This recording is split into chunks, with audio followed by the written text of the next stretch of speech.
The disciples were very happy that Jesus was raised from the dead. They'd seen him a few times since his resurrection. One day, Peter said that he was going out to fish.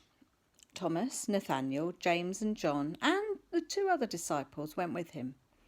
They often fished at night because the fish would come nearer to the surface. They fished all night, but they didn't catch any fish. Early in the morning, they looked up and saw a man on the beach. The man called out and asked them if they'd caught any fish. When they said no, he shouted, "Throw your nets out on the right side of the boat and you will find some fish." The disciples threw their nets out from the right side of the boat. But when they tried to pull the net in, there were so many fish they couldn't pull it into the boat. John looked again at the man on the beach. He suddenly recognised Jesus. When Peter heard him, he was so excited he wrapped his coat round him and jumped into the water and came to shore. The others followed with the boat full of fish. When all the disciples got to the beach, they found Jesus already had a fire going and was cooking breakfast. Jesus said, "Bring some of the fish you've caught."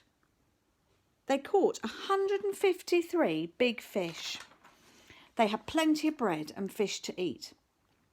After breakfast, Jesus and Peter had a chat. Jesus said, "Simon Peter, do you really love me?"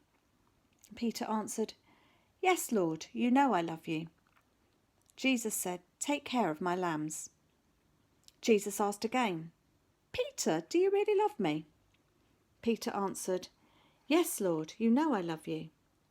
Jesus said, "Take care of my sheep." Finally, a third time, Jesus asked him, "Peter, do you love me?" Peter was hurt Jesus had asked him a third time and said, "Lord, you know everything. You know I love you." Jesus said, "Take care of my sheep." Peter had denied Jesus 3 times before he died, and now Jesus showed that he'd forgiven Peter.